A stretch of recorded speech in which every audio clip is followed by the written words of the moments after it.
자, 페이지 92쪽 보시면 되겠고요. 자, 우리가 지난 시간에 파동의 성질과 음파에서 선생님이 파동에 대한 기본적인 내용들 정리해 드렸죠. 그죠?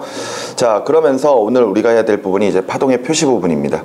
우리가 이제 파동을 볼 때는 일단 파동이라고 하는 것은 에너지의 전달이라는 것을 꼭 기억하셔야 돼요. 자, 에너지가 전달될 때 결과적으로 진동에 의해서 에너지가 전달이 되게 되고요. 그 과정에서 그 파동을 전달해주는 물질인 매질이 있고, 그지? 이때 에너지가 진행할 때 매질은 항상 제자리에서 진동만 하고 있다라는 것.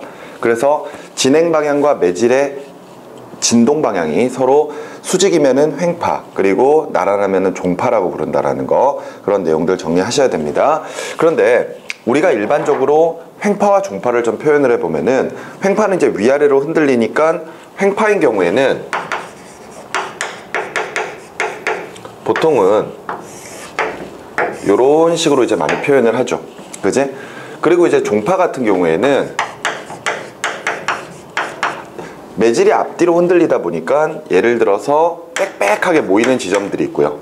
헐렁하게 펼쳐지는 지점들이 있고, 또 다시 빽빽하게 모이는 지점들이 있고, 다시 또 헐렁하게 펴지는 지점들이 있고, 이런 모습들이 계속해서 반복이 될 거란 말이에요. 그런데 사실 횡파를 저렇게 표현하고 종파를 이렇게 표현하는 방법도 있지만, 보통 종파 같은 경우에도 이렇게 모이는 지점들, 소환 지점과 그리고 각각 펼쳐지는 지점들, 반대가 됐죠? 자, 여기가 이제 밀한 지점이죠. 밀한 지점과 소환 지점들이 이렇게 각각 반복이 될 때 이 모습을 횡파처럼 표현할 수 있어요. 아시겠죠? 위아래로 흔들리는 모습으로 표현할 수 있거든요. 그렇기 때문에 우리는 이제부터 파동을 볼 때 특별히 종파와 횡파를 구별하면서 그림을 그리진 않을 거고요. 그냥 우리가 보는 파동의 모습은 이런 식으로 표현이 된다, 이렇게 이제 설명을 할 겁니다. 사실 우리가 그러니까 종파를 횡파로 바꾸는, 이런 모습으로 바꾸는 방법에 대해서도 예전에는 배운 적이 있었지만 지금 뭐 크게 신경 쓰실 필요는 없어요. 그러니까 그냥 파동은 이런 식의 모습이다, 이렇게 생각하시면 되겠고요. 자, 이제 파동의 표시 부분을 볼 겁니다. 자, 이때 파동에서 자, 매질이 가장 위쪽에 높게 올라오는 지점들이 있죠. 그 지점을 우리가 뭐라고 부릅니까? 마루라고 부르죠. 그죠? 그리고 가장 낮은 지점을 골이라고 불러요. 그러니까 파동은 마루와 골이 계속해서 반복되는 형태를 나타내게 될 겁니다. 맞죠? 그랬을 때 마루에서부터 중심까지, 또는 중심에서부터 골까지를 우리가 A라고 적은 다음에 읽을 때는 진폭이라고 읽어요. 아시겠죠? A라고 적은 다음에 진폭. 그리고 마루에서부터 다음 마루까지, 또는 골에서부터 다음 골까지를 우리가 람다라고 적은 다음에 읽을 때는 파장 이라고 읽게 되죠. 오케이? 이렇게 마루의 이 파동의 각각의 지점들을 부르는 이름들이 있고요.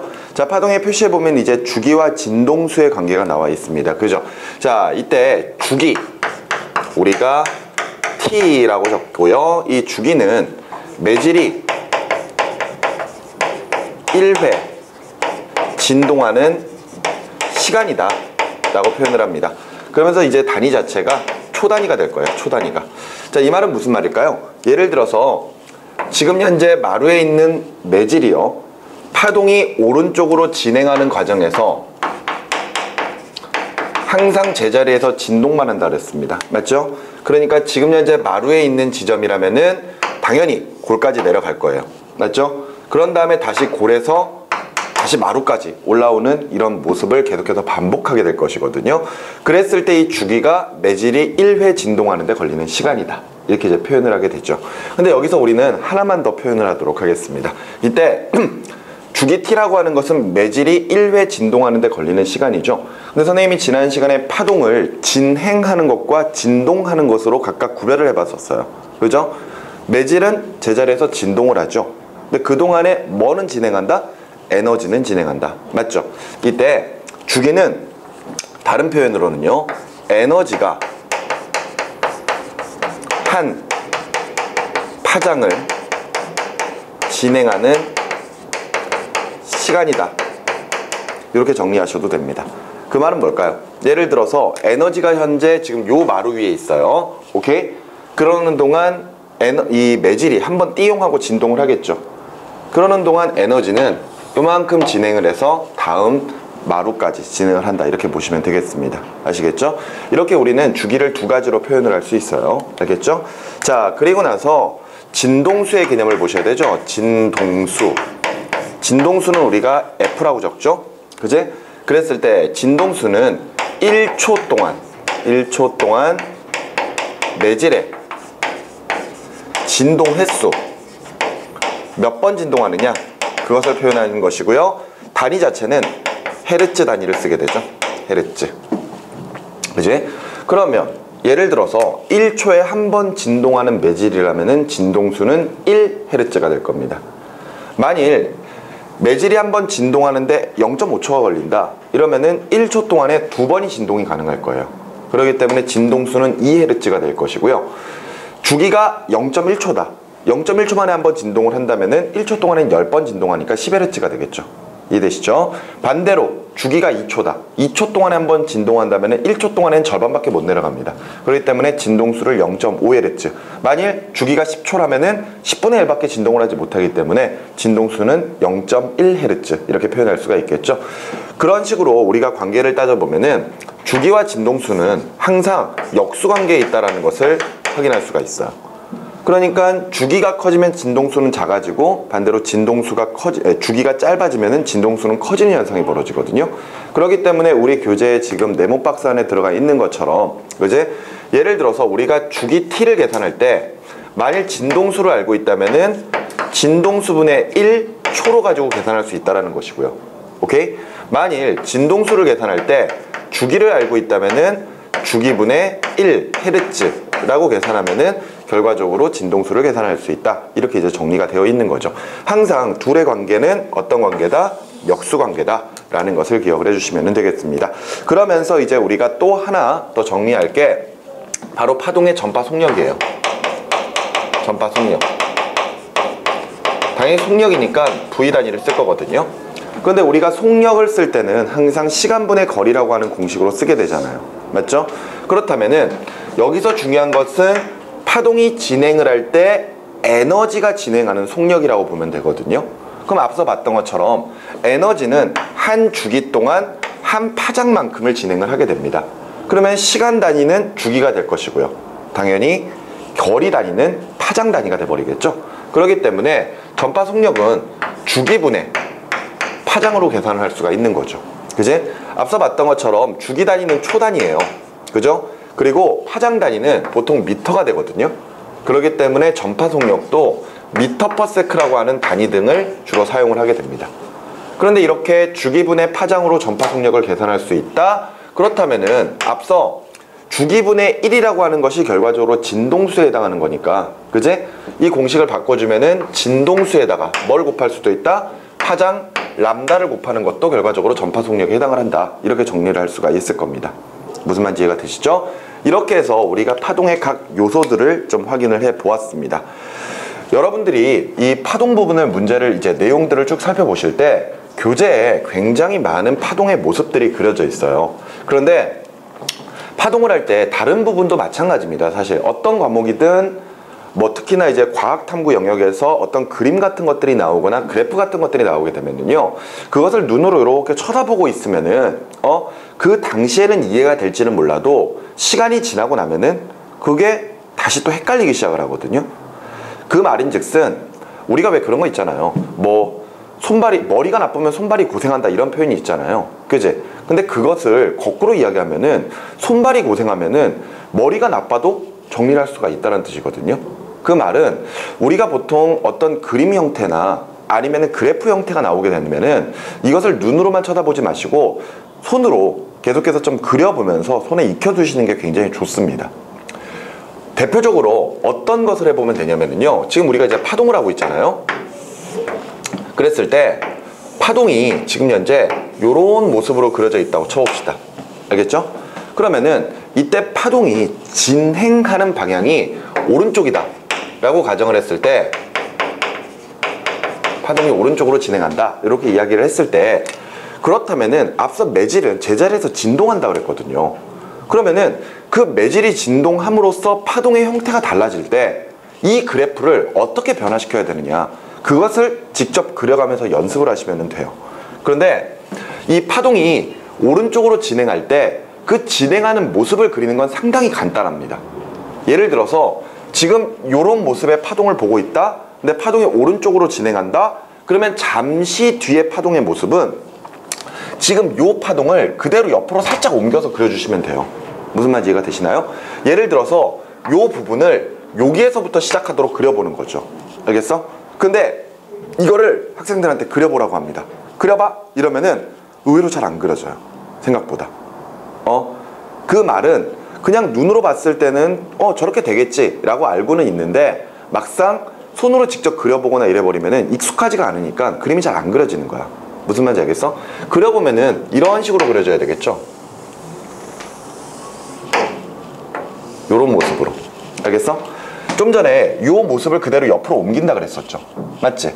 그래서 지금 현재 요런 식의 모습으로 바꿔서 표현을 한 겁니다. 뭐 정확하게 안 그려졌네요.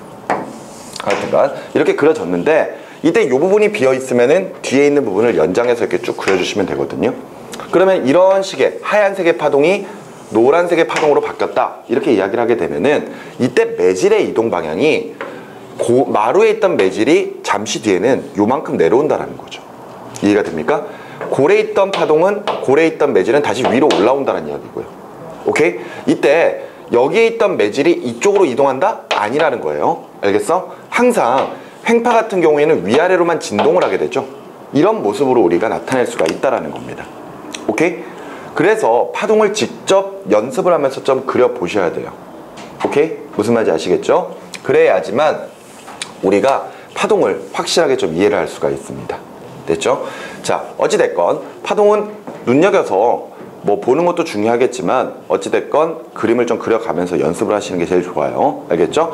자, 우리가 지금 좀 전까지 파동의 각각의 요소들을 좀 살펴봤는데 우리가 파동을 봤을 때 그래프가 똑같은 형태로 그려져 있어요. 그래프가 똑같은 형태로 이렇게 파동의 모습들이 그려져 있거든요. 그런데 두 개의 똑같은 파동이 그려져 있는 상태에서 각각 X축과 Y축에 적혀 있는 물리량을 봤을 때 어떤 물리량이 나오느냐에 따라서 우리가 그래프를 보고 판단할 수 있는 내용들이 조금씩은 다릅니다. 자, 예를 들어서 첫 번째 그래프에 Y축은 변위라고 적혀 있고요. 그 다음에 X축은 거리라고 적혀 있도록 합시다. 알겠지? 그럼 만약 이런 그래프가 나오게 되면은 우리가 확인할 수 있는 내용은 일단 Y축의 변이라고 하는 게 결과적으로 위치 또는 거리라고 생각해도 상관이 없거든요. 그렇다면 우리가 앞서 파동에서 마루에서부터 중심까지 또는 골에서부터 중심까지를 뭐라 부른다? 진폭 A라고 표현한다 그랬거든요. 그렇다면 지금 현재 Y축의 변이가 나왔으면은 이때 당연히 각각 마루와 골에서의 중심까지의 거리인 진폭 A를 확인할 수가 있어요. 맞죠? 그리고 지금 현재 Y축의 X축의 거리가 나와 있는 상태이기 때문에 지금 마루가 있는 지점인 요 지점과 다음 마루인 요 지점을 알 수가 있겠죠. 그렇다면 당연히 마루에서부터 다음 마루까지의 거리인 뭘 알 수 있다? 파장을 알 수가 있다는 겁니다. 이해가 되시죠? 그런데 지금 만일 요 그래프만 딱 나와 있는 상태라면은 진폭 확인할 수 있어요. 파장 확인할 수 있죠. 하지만 이때 죽이나 진동수 확인할 수 있을까요? 없습니다. 무슨 말인지 이해가 되시나요? 죽이랑 진동수 확인할 수 없고요. 따라서 아무리 파장을 안다고 하더라도 전파 속력도 계산할 수가 없는 거죠. 이해되죠? 자, 그런데 만일 아래 똑같은 그림에 이번에는 역시 Y축은 변위라고 나와 있고요. 그 다음에 X축은 시간이라고 나와 있다고 쳐봅시다. 알겠죠? 자, 그랬을 때 여기에 당연히 Y축의 변이가 나왔다는 이야기는 뭘 알 수 있다? 진폭은 알 수 있어요. 알았어? 이해되니? 그런데 지금 Y축에 시간이 나와 있거든요. 자, 요 두 그래프의 차이가 뭐냐면요. 요 지금 현재 위쪽에 나와 있는 그래프는 예를 들어서 횡파의 대표적인 종류인 물결파를 한번 생각을 해보도록 합시다. 파도가 치고 있어요. 그랬을 때 그 파도가 치는 어느 한순간을 사진으로 딱 찍은 모습이라고 생각하시면 돼요. 여기까지 이해가 되시죠? 근데 요 모습은 요 아래에 있는 그래프는 예를 들어서 지금 현재 여기 지점에 있던 뭐 하나의 매질이 잠시 뒤면은 위아래로 움직일 거란 말이에요. 이해가 되시나요? 그랬을 때 그 매질이 움직이는데 그 각각의 변위와 시간의 관계를 따져 놓은 겁니다. 그러니까 예를 들어서 요 지점에 매질이 있잖아요. 요 지점에 매질. 그럼 지금 매질은 마루 위에 올라와 있는 거야. 근데 잠시 뒤부터 내려가는 거죠. 내려가서 어디까지? 중심까지 와요. 그런 다음에 어디까지 와? 골까지 가겠지. 그런 다음에 다시 중심까지 왔다가 다시 마루까지 온단 말이죠.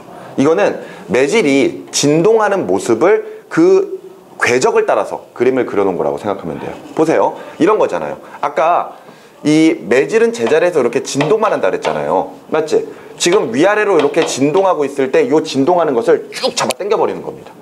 그러면은 얘가 쭉 내려갈 때부터 뚜뚜뚜뚜뚜 내려가는 모습이 쭉 잡아 당겨 버리면, 시간으로 잡아 당겨 버리면은 요렇게 내려갔다 요렇게 올라갔다 내려갔다 올라갔다 이런 모습이 반복될 거 아니야. 그걸 이렇게 그려놓은 거예요. 무슨 말인지 아시겠죠? 그러니까 지금 현재 요 지점은 마루에 있을 때, 그리고 당연히 요 지점에 있을 때가 또 마루에 있을 때입니다. 맞죠? 그런데 앞서 마루에서부터 마루까지의 거리는 뭐다? 파장이라 그랬거든요. 맞죠? 근데 문제는 지금 마루에 있을 때의 시간과 그 다음 마루에 올라갔을 때의 시간을 알아요. 맞지? 근데 이거는 거리가 아니잖아. 맞지? 그렇다면은 결과적으로 요 사이에 시간 차이가 뭐에 해당한다? 뭐에 해당한다? 주기 t에 해당하는 겁니다. 주기 t에 해당하는 겁니다. 무슨 말인지 여기까지 이해가 되시나요? 여기는 시간이고 여기도 시간이다 보니까 결과적으로 요 사이의 거리는 결과적으로 주기 t에 해당하는 거예요. 그러면 주기 t를 알아요? 그럼 뭐까지 알 수 있죠? 진동수까지 알 수 있죠. 이해가 되나요? 그런데 다른 조건들이 없다면 파장을 몰라요. 파장을 모른다면 뭐도 알 수 없다? 전파 속력도 알 수가 없습니다. 이해되시죠? 예를 들어 위와 같은 그래프가 나와 있는데 만일 문제에서 전파 속력 같은 것들을 물어본다면 분명히 주기나 진동수를 알 수 있는 무언가 요소를 나타낼 거고요. 아래에 있는 그래프로 전파 속력을 나타내려면 파장을 알 수 있는 어떠한 조건들을 주어줘야 될 겁니다. 무슨 말인지 이해가 되시죠? 오케이? 좋습니다. 자, 이렇게 두 가지의 그래프의 차이가 있다라는 것들을 꼭 기억을 해 두시기 바라고요.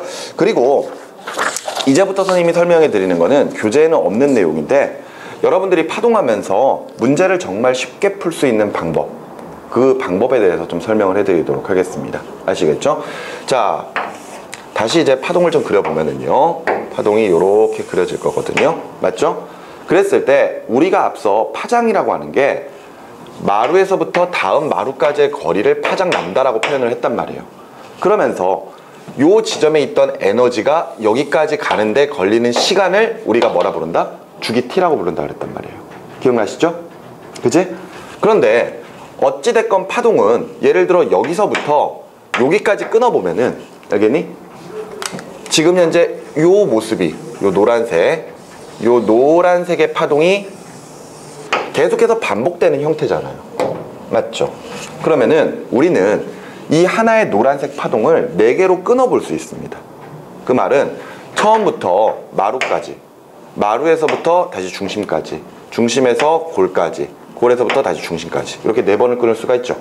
이렇게 계속해서 파동을 끊어 나갈 수가 있을 거거든요. 근데 어찌됐건 이 거리는 모두 동일할 겁니다. 그렇다면은 지금 현재 여기 지금 파장은 마루에서부터 다음 마루까지예요. 맞죠? 그렇다면은 여기에서부터 여기까지의 거리를 이야기하거든요. 그럼 우리가 굳이 여기에서부터 여기까지의 거리를 볼 필요가 없이 어차피 마루라고 하는 거, 파장이라고 하는 것은 지금 각각 이렇게 칸을 나눠 보면은 여기서부터 여기니까 하나, 둘, 셋, 넷, 4칸 간격이잖아요. 그렇다면은 그냥 한 칸 간격의 거리를 4배 해버려도 결과적으로 상관이 없다라는 거죠. 그 말인즉슨 어디에서나 4칸 간격을 보면은 그것은 뭐다? 파장이다. 이해가 돼? 이해가 되니? 뭘 어렵게 생각해? 여기에서부터 여기까지의 거리가 파장이잖아. 몇 칸 간격이야? 4칸이잖아. 그럼 어디에서나 4칸 간격이 다 뭐야? 파장일 거 아니야. 맞지? 이해돼? 그러면은 여기가 0이에요. 그리고 X축이 지금 현재 거리로 나왔어. 그러면은 여기에서부터 여기까지로 거리를 볼 필요가 없이 그냥 여기에서부터 여기까지의 거리를 뭐라고 보면 되는 겁니까? 주기 파장으로 보면 돼. 상관없죠? 무슨 말인지 이해되시나요? 자, 그런데 이때 만일 X축이 시간으로 나왔어요. 에너지가 여기에서부터 여기까지 가는데 걸리는 시간이 뭐라고? 주기. 맞지? 그럼 어차피 4칸 가는데 걸리는 시간이잖아요. 그러면은 4칸 가는데 걸리는 시간이 주기라면은 어디를 봐도 4칸 간격은 다 주기겠죠. 그 말은 0에서부터 여기까지가 에너지가 한 주기 동안 진행하는데 걸린 거리, 시간. 맞지? 그럼 여기까지가 뭐야? 주기 t가 되는 거지. 이해가 돼? 그래서 항상 파동은 4개씩 끊어서 생각하는 게 좋습니다. 4개씩 이렇게 하나, 둘, 셋, 넷 끊어가지고 알았니? 각각 4칸 길이가 파장이고 4칸 시간이 주기다. 이렇게 정리하면은 굉장히 쉬워집니다. 근데 이렇게 쪼개주면은 뭐가 좋냐면은요, 아까 선생님이 파동이 진행할 때 그 진행하는 모습을 다시 옆에다가 살짝 그려볼 수 있다라고 이야기했죠. 기억나시나요? 그런데 예를 들어서 지금 현재 우리가 보고 있는 어떤 파동의 주기가 4초라고 한번 해보도록 합시다. 오케이? 그러면 지금 현재 여기에 있는 매질은 잠시 뒤에 아래쪽으로 진동하기 시작을 할 거거든요. 그래서 중심을 지나 어디까지 내려가야 돼? 골까지 내려가야 돼. 그런 다음에 다시 중심을 지나 다시 여기까지 올라올 거거든요. 근데 한 번 진동하는데 걸리는 시간이 4초라면은 중심까지 내려가는데 한 진폭만큼 가는데 1초, 그 다음에 또다시 진폭 1초, 또다시 진폭 1초, 또다시 진폭 1초가 걸리겠죠. 여기까지 이해가 돼?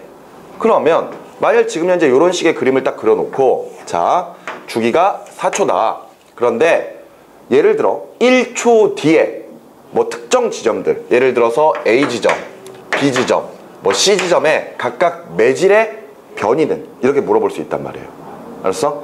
근데 이 파동이 오른쪽으로 진행한다? 그렇다면은 주기가 4초죠. 거기다가 1초 뒤에 모습을 본다 그랬지? 그러면 위에 있는 모습을 잘 보세요. 4칸으로 그대로 쪼갠 것을 그대로 갖고 내려올 겁니다. 여기까지가 4칸이거든요. 그러면서 아까 첫 번째 칸이 여기 정도, 두 번째가 여기 정도, 그 다음에 세 번째 칸이 여기 정도였거든요. 맞지? 그러면 잘 봐요. 1초 뒤에 모습을 본다.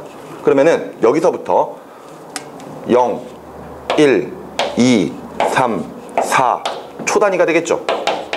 이해가 돼? 계속해서 끊어가 보면은 여기가 이제 5초 뭐 이렇게 될 거거든요. 그러면 이때 요 노란색의 파동을 1초 뒤의 모습으로 본다 라고 하면은 그대로 옮겨와서 1초인 지점부터 다시 그래프를 그려보면 됩니다. 그러면은 1초 뒤에는 요 지점이죠. 2초 뒤에는 마루일 거 아니야. 맞지? 그제? 마루인 지점일 거고요. 그 다음에 3초에는 다시 중심, 그 다음에 4초 뒤에는 다시 골까지 내려오겠네요. 맞죠? 그러고 나서 5초 뒤에 다시 일로 오겠지. 그럼 이 모습 그대로 그려주면 돼요.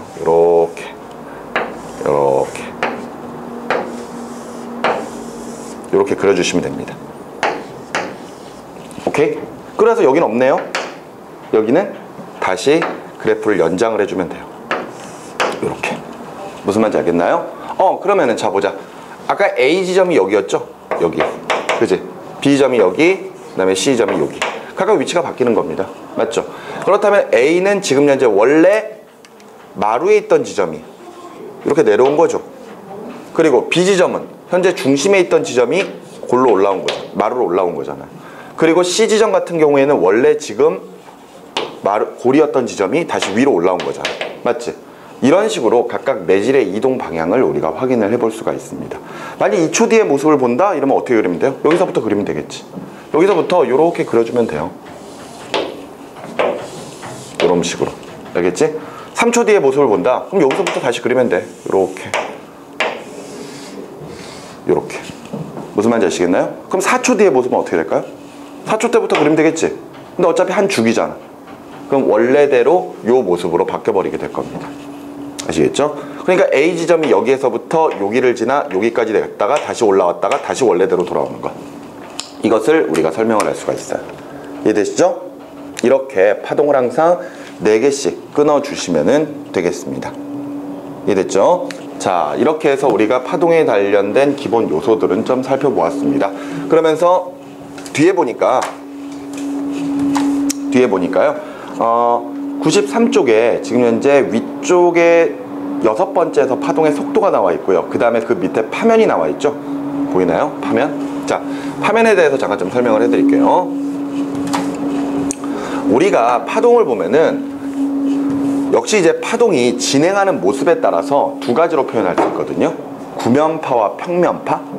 근데 이제 파동이 시작하는 한 지점에서 모든 방향으로 파동들이 진행을 하게 되면은, 예를 들어 잔잔한 호수에 돌멩이 하나 딱 떨어뜨렸을 때 그 돌멩이가 떨어진 지점으로부터 이렇게 동심원이 만들어지는 것처럼 그런 식으로 구의 형태로 퍼져나가게 되거든요. 그때 이제 매질이 있는 쪽에서 이제 구의 형태로 퍼져나가겠죠. 근데 이거는 표면뿐만이 아니라 내부에서도 그렇게 에너지가 쭉 전달해 나갈 거거든요. 그런 식으로 구의 형태로 퍼져나가는 것을 구면파라고 하고요. 일직선으로 퍼져나가는 것을 우리가 평면파라고 표현을 합니다. 알겠죠? 그런데 예를 들어서 요만한 네모난 틀에다가 물을 가득 채우고요. 여기에서 충격을 팡 줄 거예요. 그러면은 파도가 탁 만들어질 거 아니야? 근데 이때 파동이 요렇게 해서 만들어지고요. 또 계속해서 이렇게 만들어질 거거든? 무슨 말인지 여기까지 이해가 돼? 전체적으로 이렇게 파도가 쫙 만들어지겠지? 여기를 전체적으로 길다란 막대기로 탁 치게 되면은. 맞지? 그랬을 때 지금 현재 요 지점 마루죠? 그지? 요 지점 골이죠. 다음 또 마루 있겠죠. 자, 마찬가지로 마루, 골, 마루 뭐 이런 식으로 계속 모양들이 파동들이 만들어질 거 아니야. 그랬을 때 마루와 마루인 지점들을 모두 연결해서 하나의 선으로 나타내고요. 그 다음에 또 골인 지점들을 또 다 연결을 해서 선으로 표현을 하고요. 또다시 마루인 지점들을 또 다 연결을 해서 선으로 이렇게 표현하고 이렇게 표현할 수 있거든요. 이랬을 때 이렇게 표현된 각각의 선들을 우리가 각각 파, 면이라고 표현을 합니다. 이때 마루인 지점들은 보통 실선으로 표현을 하고요. 골인 지점들은 보통 점선으로 많이 표현을 하거든요. 근데 뭐 어찌됐건 이렇게 표현이 됐을 때 마루를 연결한 파면과 그 다음 마루를 연결한 파면까지의 요 거리가 뭐다? 결과적으로 파장 람다다. 이렇게 이제 정리를 할 수가 있습니다. 이해되셨죠? 그지? 저기에서 이제 내용 이야기하는 게 이제 파면이에요. 만일 지금 이런 모습은 파면이 평행하잖아요. 그 말은 지금 현재 파동이 진행을 할 때 파동의 진행 방향은 항상 파면과 수직이 돼야 되거든요. 오케이? 그랬을 때 이렇게 지금 현재 진행할 수 있다는 것은 결과적으로 이 파동이 평면파다. 이렇게 표현할 수가 있는 거예요. 근데 예를 들어서 하나의 파원인 지점에서부터 동심원 모양으로 이렇게 파동이 퍼져나가잖아요. 모든 방향으로. 그러면 이때 퍼져나갈 때 요 방향으로도 퍼져나갈 수 있고 요 방향으로도 퍼져나갈 수 있고 이랬을 때 지금 요 실선들, 요 원을 그린 실선들이 모두 다 각각의 지점들의 파동을 연결한 지점들. 그러면 이 사이에는 당연히 골인 지점들도 있겠죠. 무슨 말인지 이해돼? 그런데 어찌됐건 이렇게 진행을 하게 되면은 각각 요 마루를 연결한 선과 마루를 연결한 선 사이가 뭐다? 파장 람다다. 이렇게 표현할 수가 있고요. 항상 파동의 진행 방향은 파면과 수직이어야 돼요. 이때 각각의 지점들의 접선이 바로 파면이다 라고 생각을 하시면 되겠습니다. 됐죠? 요 아랫 모습이 바로 이제 구면파. 이렇게 생각을 하시면 되겠죠. 이해되셨나요? 좋습니다. 자, 이렇게 해서 대략적인 파동의 기본 요소들에 대해서 살펴봤고요. 이제 우리가 파동의 대표적인 예 하나인 음파를 한번 좀 살펴보도록 할게요.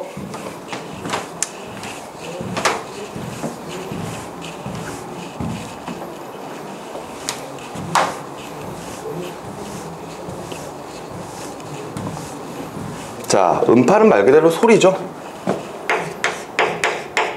음파. 자, 소리인데 이 음파는 종파입니다. 종파. 그러니까 예를 들어서 파동의 진행 방향과 매질의 진동 방향이 서로 나란해야 돼요. 그러면서 탄성파의 일종입니다. 탄성파라는 것은 매질이 있어야지만 전달되는 파동이죠. 그랬을 때 음파는 매질이 없으면 전달이 되지 않아요. 그런데 예를 들어 기체랄지 액체랄지 또는 고체랄지 이런 식의 매질이 존재한다면은 그것을 통해서 파동은 전달이 될 수가 있다라는 거죠. 오케이? 자, 설명 보면은 음파의 전달 부분이 나와 있는데요. 매질의 진동 방향과 파동의 진행 방향이 평행인 종파 일종이며 대개의 경우는 공기를 매질로 퍼져나가기 때문에 진동 상태에서는 잘 전달이 되지 않고요. 진동이 아니고 진공이다. 아니, 글씨가 잘못됐네. 진공 상태에서는 전달이 되지 않습니다. 최종적으로는 공기의 입자의 진동이 사람의 귀 안에 있는 고막을 진동시켜서 소리를 인식하게 될 거예요. 알겠어? 자, 항상 매질이 있어야지만 전달된다는 거 기억하시고요. 그 아래에 보시면 전파 속력 나와 있죠? 그지? 자, 음파의 전파 속력. 음파의 전파 속력을 지금 현재 두 가지의 내용으로 가지고 설명을 하고 있는데, 보세요. 먼저 음파의 전파 속력을 보통 이제 우리가 음속이라고 표현을 하거든요. 음속. 그런데 첫 번째, 음파의 전파 속력은 매질의 종류에 따라 달라질 수 있습니다. 자, 다시 잠깐만 옆으로 넘어와서 우리 앞서 전파 속력 봤었죠? 전파 속력 V는 주기분의 파장 또는 진동수 곱하기 파장으로 계산할 수 있다 그랬습니다. 그럼 예를 들어서 전파 속력은 주기가 짧고 파장이 길수록, 그죠? 또는 진동수가 클수록 그만큼 전파 속력이 빨라질 수 있는 거죠. 이해되시나요? 그런데 요 전파 속력은요, 잘 들으세요, 매질의 물리적 성질에 따라 결정됩니다.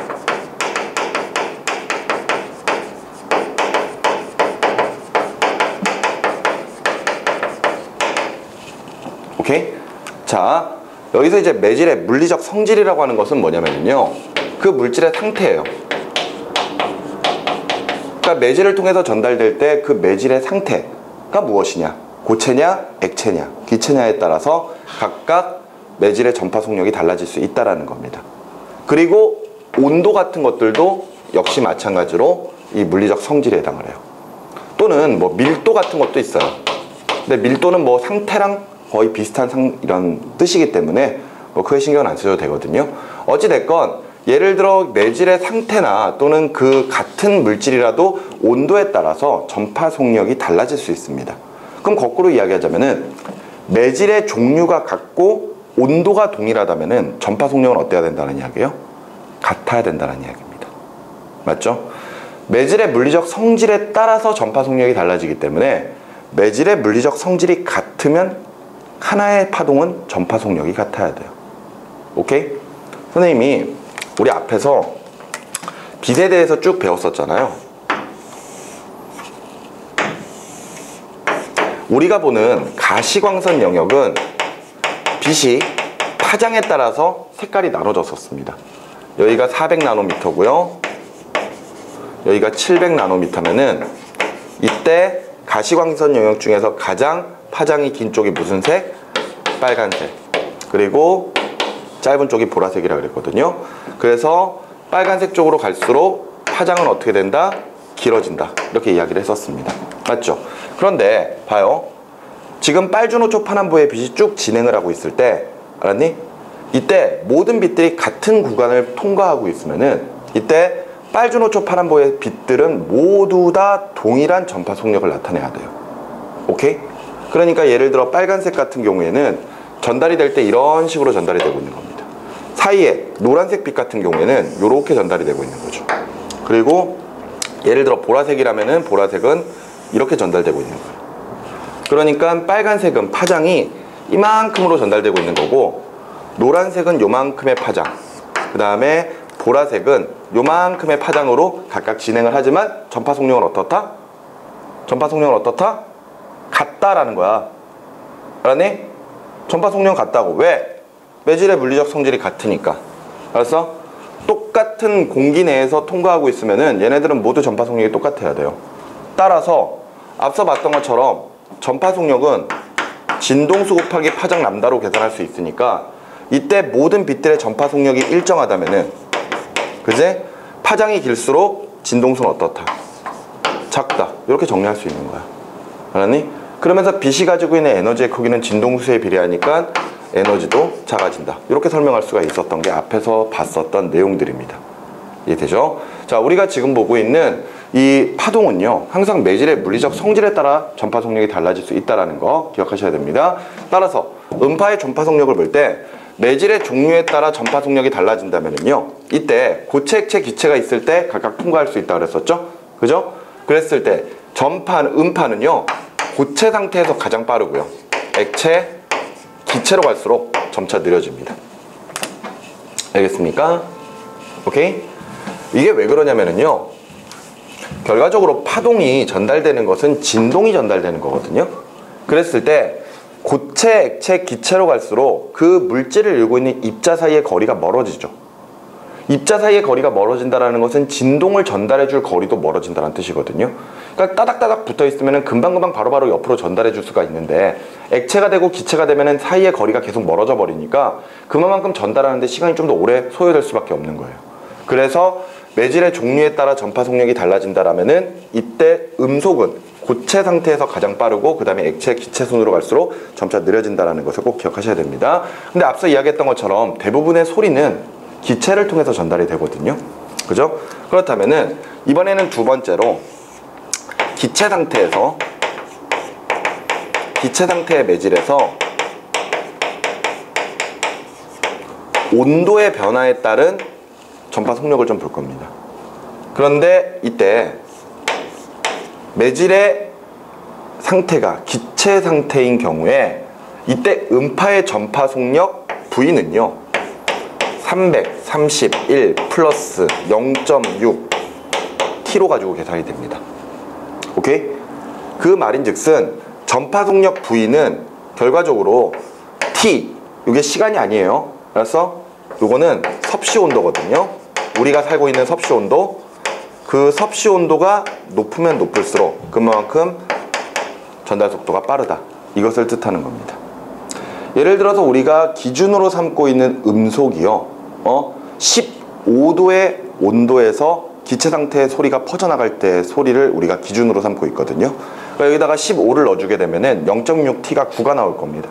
331에다가 9 더하면은 통력이 340이죠. 따라서 보통 음속 이렇게 이야기하면은 보통 15도대의 음속을 이야기하는 것이고, 그게 340m/s다 이렇게 보통 표현을 하고 있습니다.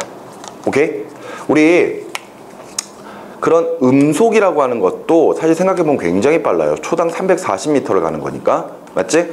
그런데 예를 들어서 전투기나 아니면은 여객기 중에서도요, 이 실제로 비행 속도가 음속을 돌파해버리는 경우가 있거든요. 음속을. 그러니까 예를 들어서 보통 전투기 같은 경우가 많이 그러는데, 예전에 뭐 영화 제목에서 나왔었습니다. 마하라는 게 있었거든요. 마하. 그 마하 1이라고 하는 게 음속을 뜻해요. 그럼 마하 2, 마하 3이 되면은 그때 음속의 2배 또는 3배로 날아간다는 뜻이거든요.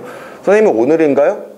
그 인터넷 뉴스를 좀 보다 보니까 외국의 한 비행기 업체에서 억만장자를 위한 개인용 여객기를 제작을 하는데, 그 여객기의 속력이 마하 1.5래요. 그러니까 실제로 그 콩코드 여객기라고 우리가 일반적으로 알고 있는 그런 여객기 중에서 음속을 돌파하는 그런 여객기가 있거든요. 그런데 개인용 여객기? 그러니까 개인이 사서 타고 다니는 여객기가 음속을 돌파한다는 건 정말 어마어마한 겁니다. 이게 마하 1.5 이러면 어떤 느낌인지 잘 모를 텐데, 이거 얼마나 빠른 거지? 이렇게 생각될 텐데, 우리나라에서 뉴욕까지 가는데 6시간밖에 안 걸려요. 우리나라에서 뉴욕까지 가는데. 그러니까 어마어마한 속력입니다. 억만장자를 위해서 만든다 그러더라고요. 가격이 우리나라 돈으로 환산하면 650억부터 800억까지 뭐 그 정도의 가격을 한다고 하는데, 뭐 어찌됐건 전투기가 많이 그렇습니다. 전투기가 이제 음속을 돌파하는 경우가 많거든요. 그래서 전투기가 공중에 샥 하고 날아갈 때, 예를 들어 내가 길을 가고 있는데 뒤쪽에서 전투기가 날아오는 소리 막 쿡 하면서 막 뭔가 큰 소리가 난다. 그럼 전투기다 하면서 그 소리가 나는 쪽으로 이렇게 고개를 딱 틀어보면 전투기를 볼 수가 없어요. 왜? 앞서 이야기했던 것처럼 전투기가 음속을 돌파해버리면은요, 소리가 진행하는 것보다 더 빠르게 진행해버리거든요. 그러니까 예를 들어서 뒤쪽에서 소리가 난다라고 하면은 앞쪽을 딱 쳐다보면 전투기가 앞에 샥 날아가고 있을 겁니다. 대신에 뒤쪽으로 소리가 콱 하고 따라와요. 그런 현상이 벌어져요. 무슨 말인지 알겠니? 어찌됐건 340m/s 굉장히 빠른 속력입니다. 현재 전투기나 아니면 여객기도 지금 현재 음속을 돌파하고 있다라는 거, 뭐 그 정도도 뭐 알아두시면 됩니다. 알겠죠? 자, 이렇게 해서 음파의 전파 속력까지 우리가 좀 생각을 해봤고요. 그리고 나서 제일 밑에 보면은 소리의 3요소가 나와 있죠. 자, 우리가 이제 소리의 각각의 요소들을 볼 때 소리의 크기가 있고요. 그 다음에 두 번째 소리의 높이, 세 번째가 맵시라고 하는 게 있습니다. 이것을 우리가 소리의 3요소라고 표현을 하는데요. 이때 소리의 크기는 말 그대로 큰 소리, 작은 소리예요. 한 사람이 목소리를 크게 낼 수도 있고 아니면 작게 낼 수도 있거든요. 그랬을 때 예를 들어 큰 소리를 낸다는 것은 그만큼 에너지를 많이 낸다는 뜻이에요. 반대로 작은 소리를 낸다는 것은 그만큼 에너지를 적게 낸다는 것. 그런데 지금 현재 이 소리의 3요소 중에 크기와 관련 있는 요소는요, 바로 A, 진폭입니다. 진폭. 이때 큰 소리는 진폭이 커요. 반대로 작은 소리는 진폭이 작습니다. 그러니까 예를 들어서 하나의 소리는 이렇게 전달되고요, 하나의 소리는 이렇게 전달된다면은, 알겠니? 이때 요 소리가 진폭이 더 크죠. 따라서 큰 소리고요, 아래에 있는 소리는 진폭이 작죠. 그지? 그래서 작은 소리로 전달됩니다. 이거는 한 사람이 크게 낼 수도 있고 작게 낼 수도 있는 거예요. 맞죠? 자, 그런데 그 다음에 나와 있는 높이는요, 높은 소리, 낮은 소리거든요. 자, 선생님이 이렇게 적는 이유는 문제에서 큰 소리, 작은 소리랑 높은 소리, 낮은 소리를 자꾸 헷갈리기 때문이에요. 알았어요? 자, 높이는요, 높이는 소리에 진동수와 관련이 있습니다. 진동수 F. 알았어? 이때 높은 소리는 진동수가 큰 소리고요, 낮은 소리는 진동수가 작은 소리입니다. 예를 들어서 높은 소리는 소프라노 같은 그런 목소리라고 생각하시면 되겠고요, 낮은 소리는 테너나 알토 같은 이런 사람들 있죠. 성악할 때 낮은 목소리들, 그런 사람이라고 생각하시면 됩니다. 그러니까 쉽게 표현하자면 높은 소리는 여자 목소리, 낮은 소리는 남자 목소리, 이렇게 생각을 하시면 되겠죠. 예를 들어서 높은 소리가 이런 식으로 진행을 한다고 했을 때, 알았니? 낮은 소리는 이렇게 진행을 합니다. 아이고, 이 진폭은 상관없어요.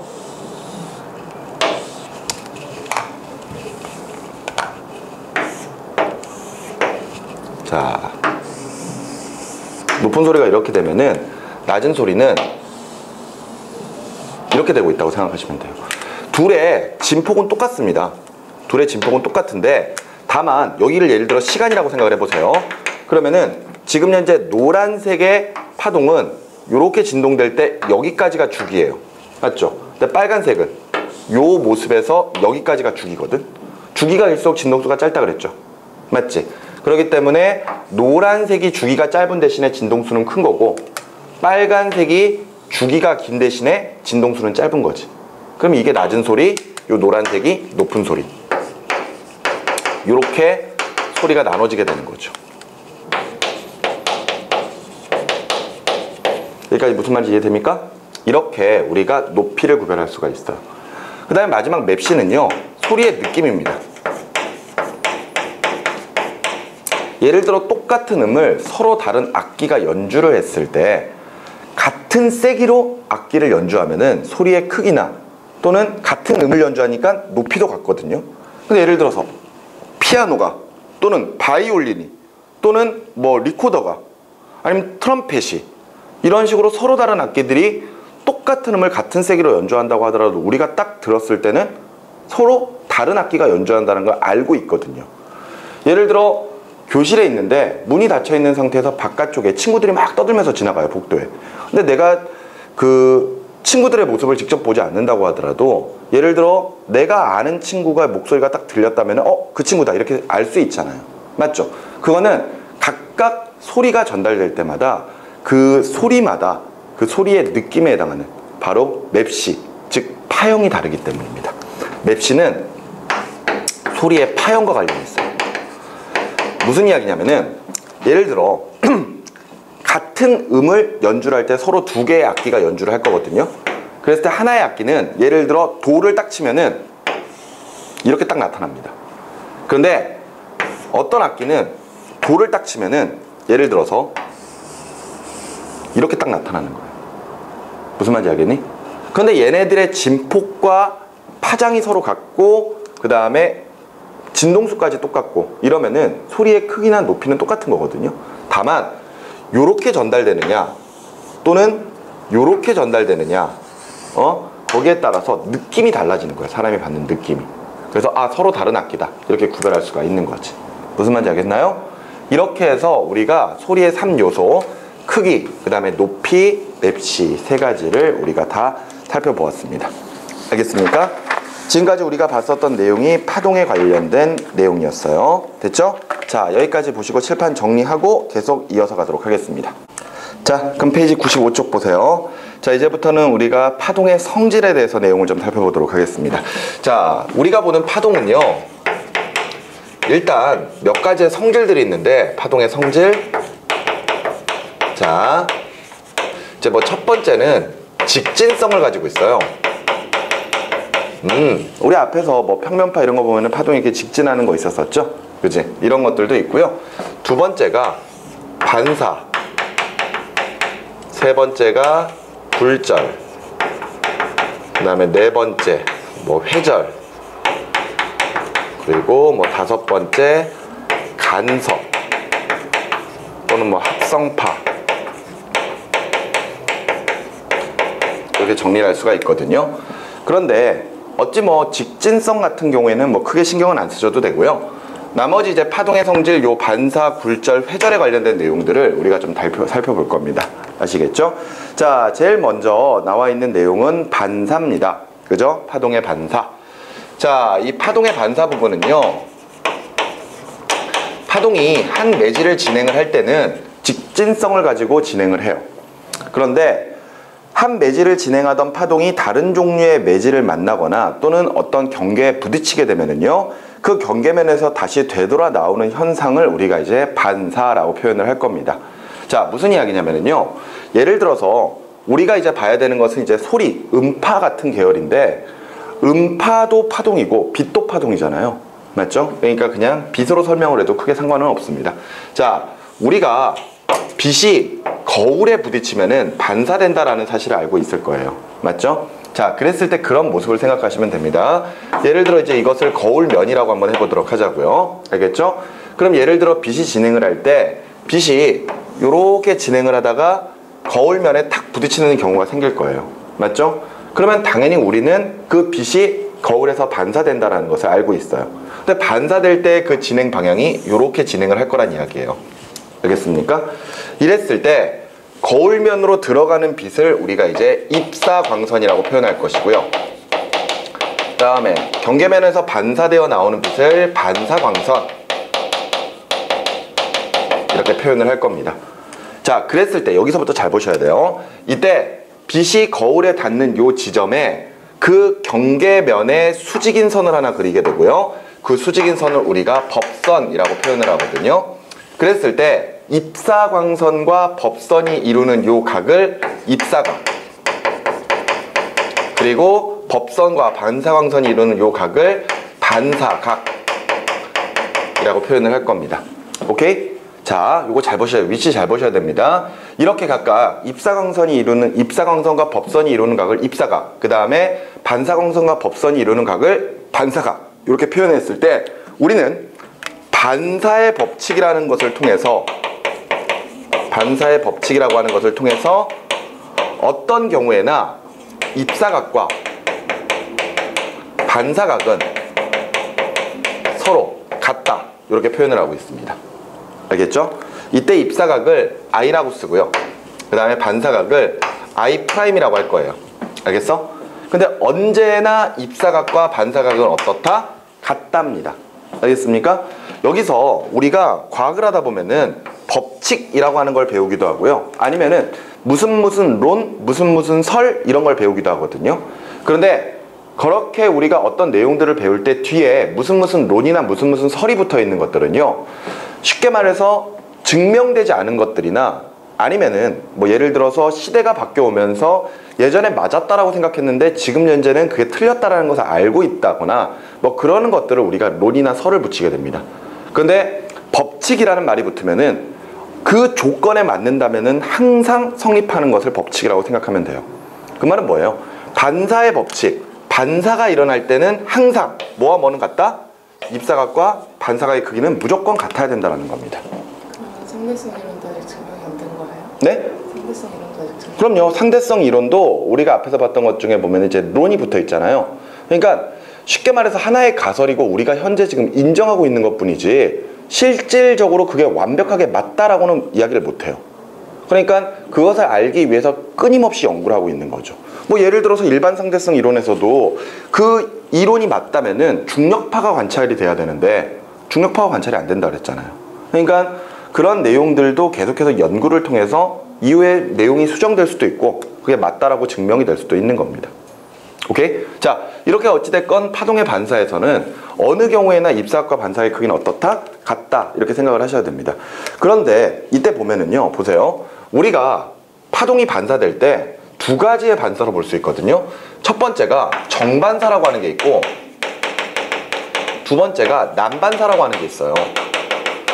그런데 이 두 개의 반사는 모두 반사될 때 정반사는 경계면이 이런 식으로 평행한 경우, 그러면은 예를 들어서 빛들이 이렇게 나란하게 입사가 될 거예요. 이렇게 나란하게 입사가 될 겁니다. 그러면은 각각 그 지점에서 뭘 세워요? 법선 세울 겁니다. 무슨 말인지 아시겠죠? 그러면서 반사될 때 요렇게 반사가 될 거거든요.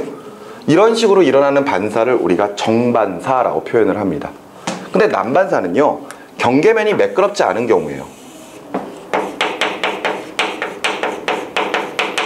이러다 보면은 보세요. 예를 들어서 빛들이 요렇게 평행하게 입사가 됐습니다. 요렇게 평행하게 입사가 됐어요. 그런데 예를 들어 이런 식의 빛들이 반사되는 모습을 보면은 어떤 빛은 요렇게 반사가 되고 어떤 빛은 요렇게 반사가 되고 어떤 빛은 뭐 요렇게 반사가 되고 막 이런 식의 현상으로 빛들이 퍼트려져 버리는 것, 흐트러져 버리는 것, 이런 반사를 우리가 난반사라고 하거든요. 그랬을 때 위쪽의 정반사에서 입사각 I랑 반사각 I''의 관계는 어떠냐? 이러면은 거의 모든 학생들이 다 서로 같아요. 이렇게 이야기하거든요. 근데 아래 난반사에서는 입사각과 반사각의 서로 관계가 어때? 이러면은 입사각이 클 수도 있고 반사각이 클 수도 있어요. 이렇게 설명하거든요. 하지만 아까 선생님이 뭐라 그랬습니까? 반사의 법칙, 언제나 뭐와 뭐는 같다? 입사각과 반사각은 같아요. 이 경우에도 입사각과 반사각은 무조건 같아야 됩니다. 그런데 그렇게 보이지 않는 이유는요, 말 그대로 법선을 잘 못 세웠기 때문입니다. 법선을 생각하지 못했기 때문이에요. 법선이라고 하는 것은 항상 경계면과 수직인 선이거든요. 그러니까 요 빛 같은 경우에도 그 경계면에 수직인 선을 세우면 입사각과 반사각의 크기 같다라는 거예요. 얘도 경계면에 수직인 선을 딱 세우면은 그때 입사각과 반사각의 크기는 무조건 같아야 됩니다. 무슨 말인지 알겠어? 그러니까 언제나 입사각과 반사각의 크기는 어떻다? 같다라는 것을 꼭 기억하셔야 됩니다. 알겠죠? 근데 이때 이런 식으로 정반사나 난반사가 일어났을 때 입사각의 크기와 반사각의 크기가 변하지 않는 것과 마찬가지로 항상 속도나 파장, 그 다음에 진동수 또는 주기 같은 것들은 절대로 바뀌지 않습니다. 단 빛들이 퍼트려지면서 예를 들어 에너지나 또는 진폭 같은 경우는 조금씩 달라질 수는 있어요. 알겠어? 하지만 어찌됐건 반사가 일어날 때는 입사각과 반사의 크기는 무조건 같다라는 것을 꼭 기억을 해 두시기 바랍니다. 알겠죠? 자, 그러면서 세 번째 보시면 밀합매질과 소합매질, 이렇게 이제 두 가지로 각각 표현을 하고 있는데, 그죠? 선생님이 아까 파동의 전파 속력은 매질의 물리적 성질에 따라 달라진다 그랬죠? 그죠? 자, 이랬을 때 우리가 소합매질이라고 표현하는 것들은, 소합매질은요, 전파 속력이 빠른 매질, 이것을 소합매질이라고 하고, 밀합매질은 전파 속력이 느린 매질, 이것을 밀합매질이라고 각각 표현을 합니다. 알겠죠? 소합매질은 빠른 곳, 밀합매질은 느린 곳이라고 이제 생각을 하시면 되겠어요. 근데 종파에서 그거랑 다른 거예요. 그 개념이랑 다른 겁니다. 종파에서 나오는 소한 지점과 밀한 지점, 그거랑 조금 다른 개념이에요. 그러니까 쉽게 말하면 이거야. 퍼트러져 있으면은 소한 지점에서는 그만큼 쉽게 뚫고 지나가 버린다는 뜻이고, 밀한 지점에서는 조금 더 이 물질들이 빽빽하게 모여있기 때문에 지나가기 어렵다라고 생각하시면 돼요. 잘 이해가 안 가죠? 자, 이렇게 한번 정리해 보도록 하죠. 선생님이 아까 전파 속력은 뭐에 의해서 결정된다? 매질의 물리적 성질에 따라 결정된다 그랬죠. 기억나시나요? 그제? 그래서 우리가 앞에서 살펴봤던 게 음파였습니다. 음파. 맞나요? 근데 음파에서는 온도에 따라도 성력이 달라지기도 하지만 매질의 종류에 따라 달라졌었죠. 그랬을 때 음파는 물질의 상태에 따라 전파 속력이 달라졌을 때 고체가 가장 빠르고 액체, 그 다음에 기체 선호 갈수록 느려졌었죠. 근데 예를 들어서 전자기파, 빛 같은 경우는요 진공 상태에서 전달이 되거든요. 그랬을 때 고체, 액체, 기체, 그 다음에 진공 이렇게 있을 때 도리어 고체에서 액체로 갈수록, 액체에서 기체로 갈수록, 기체에서 진공으로 갈수록 더 빨라집니다. 알겠어? 이게 서로 간의 개념이 달라요. 음파는 아까 옆에 있는 입자의 진동이 빨리 전달될 때 그만큼 전파 속력이 빠르다라고 했었는데 빛은 물질 사이를 통과한다고 생각하시면 됩니다. 그러니까 빽빽하게 모여있는 고체에서는 그만큼 느려질 수밖에 없고요. 조금씩 입자 사이의 거리가 멀어질 때 방해받는 요소가 줄어들기 때문에 점점 빨라집니다. 그러다가 진공은 아무것도 없기 때문에 최대의 속력을 나타낼 수가 있는 거예요. 오케이? 무슨 말인지 이해가 되니? 그런데 이런 경우도 있습니다. 우리가 파도를 뜻하는 물결파를 보잖아요. 물결파는 보통 물의 깊이에 따라서 전파 속력이 또 달라질 수 있습니다. 이랬을 때 깊은 곳과 얕은 곳을 비교를 해보면요 깊은 곳이 얕은 곳보다 더 빠릅니다. 알았어? 이게 물결파가 이렇게 깊은 곳이 더 빠른 이유는 빛을 제외한 나머지 모든 파동들은 다 탄성파거든요. 그러니까 쉽게 말해서 탄성, 진동을 할 수 있을 때 그만큼 전파 속력이 빠르단 말이에요. 근데 깊은 곳은 그만큼 매질이 많기 때문에 많이 진동하고 앞으로 팡 튀어나갈 수가 있는 겁니다. 그런데 얕은 곳은 조금밖에 진동을 못하는 거죠. 그리고 얕아질수록 저항 자체가 커지기 때문에 속력이 더 느려져요. 근데 어찌됐건 중요한 거는 매질의 물리적 성질에 따라 다 달라진다는 겁니다. 그러면서 소환 매질은 전파 속력이 그냥 빠른 매질, 그 다음에 밀한 매질은 느린 매질 이렇게 정리를 하고 있는 거예요.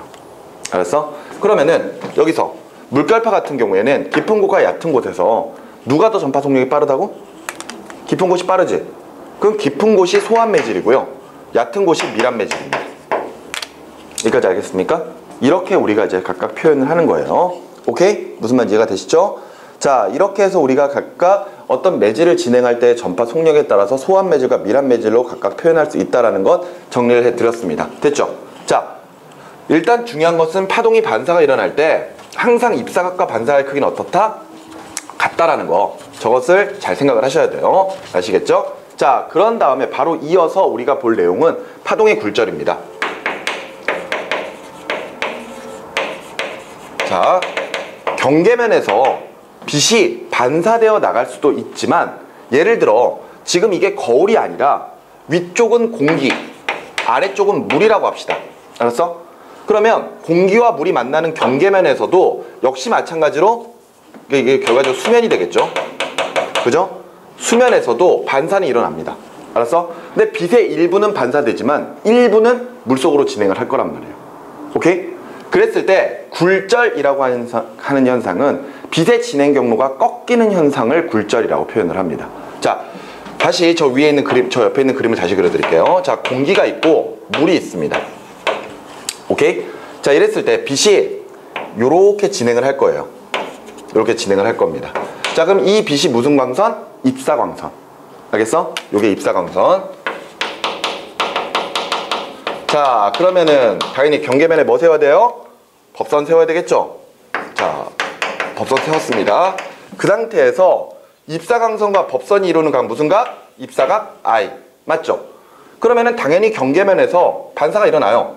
알았어? 이거 무슨 광선? 반사광선. 그러면서 반사광선과 법선이 이루는 요 각 뭐라고? 반사각. 맞지? 이때 입사각과 반사각은 어떻다? 같다. 이렇게 설명을 했습니다. 근데 일부의 빛은 반사는 되지만 일부의 빛은 물로 통과를 해요. 그랬을 때 그 경계면에서 빛이 물속으로 일직선으로 진행한다면은 이렇게 진행을 하겠죠. 무슨 말인지 이해되시나요? 그런데 이때 진행 경로가 이렇게 달라집니다. 알았어? 빛이 여기서 꺾이는 거야. 이렇게. 이래? 이랬을 때 물속으로 진행하는 이 빛을 우리가 굴절광선이라고 표현하면서요. 이때 굴절광선과 요 법선이 이루는 요 각도 있죠? 요 각도를 우리가 굴절각 R이라고 적습니다.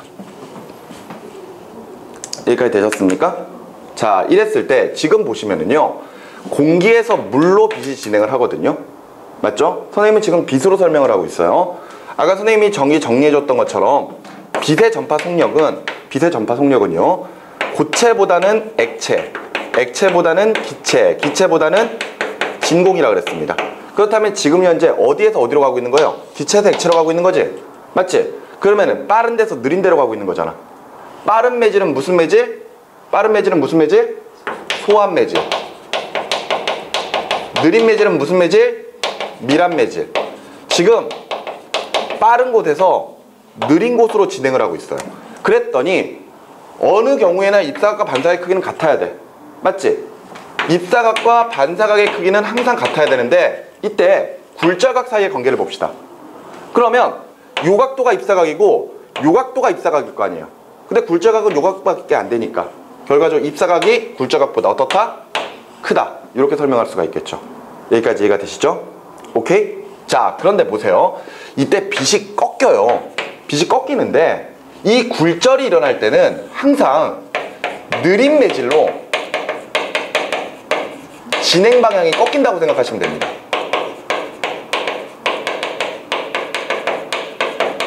그러니까 위쪽이 빠르고 아래쪽이 느리잖아요. 맞지? 그러면은 요렇게 빛이 일직선으로 진행한다는 가정하에서, 맞지? 위쪽은 빠르고 아래쪽은 느리니까 빛이 아래쪽으로 좀 더 꺾이는 거예요. 이해가 돼? 요 진행 경로에서 위쪽이 빠르고 아래쪽이 느리잖아. 그러니까 느린 쪽으로 좀 꺾어버리는 거야. 그래서 요 점선이 아래쪽으로 좀 꺾이니까 요렇게 움직이는 거죠. 이해가 됩니까? 그래서 요 빛이 굴절광선으로 나타나게 되고 굴절각이 요만큼밖에 안 나타난단 말이에요. 됐어? 그런데 요 경우를 한번 봅시다. 똑같은 상황인데 이번에는 물 쪽에서 공기 쪽으로 빛을 쏴본다고 생각을 해보자고요. 알았어? 그러면 예를 들어 빛을 요렇게 쏩니다. 그럼 이게 무슨 광선이 돼? 이게 무슨 광선이 돼? 입사광선이 되지?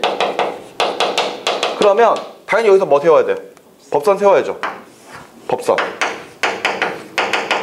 그렇다면은 이때 요 각도가 뭐야? 입사각 I예요. 맞죠? 그럼 여기서도 당연히 뭐가 일어나야 돼?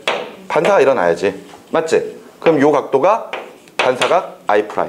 됐습니까? 근데 일부는 진행할 거 아니야. 일부는 바깥쪽 공기 쪽으로 쭉 진행을 할 거거든요. 맞죠? 그런데 역시 느린 쪽으로 꺾여야 돼. 앞서 봤던 것처럼 공기가 무슨 매질? 소환 매질. 물이 미란 매질. 그러면은 미란 매질에서 소환 매질 쪽으로 진행을 할 거면은 느린 쪽으로 꺾여야 되니까 요 점선의 방향이 약간 또 아래쪽으로 꺾여야 될 거 아니에요. 맞죠? 그러면은 빛이 이렇게 진행을 할 거란 말이지. 이해가 돼? 그러면 이번에 굴절각은 어디예요? 여기지. 맞지? 여기가 굴절각 R이란 말이야. 그럼 이 관계에서는 입사각 I랑 반사각 I'은 어때야 된다? 무조건 같아. 근데 굴절각 R은요? 더 크죠, 얘가. 맞지? 이런 관계가 성립을 한다고요. 자, 이렇게 굴절이라고 하는 현상은요, 상황에 따라서 어느 경우에나 입사각과 반사각은 같지만 굴절각은 커질 수도 있고 작아질 수도 있습니다. 무슨 말인지 알겠나요? 근데 이걸 외우는 게 아니에요. 외우는 게 아니라 그 상황을 이해를 해야 됩니다.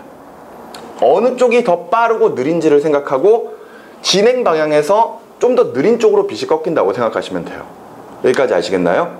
이게 굴절에 대한 기본 개념이거든. 그런데 이 굴절 현상이 일어나는 것을 법칙화한 게 바로 스넬의 법칙이라는 거예요. 그런데 예전에는요, 이 굴절에 관련된 내용을 설명을 할 때 스넬의 법칙을 굉장히 자세하게 설명을 해드렸거든요. 그런데 지금은 스넬의 법칙을 자세하게 볼 필요는 없습니다.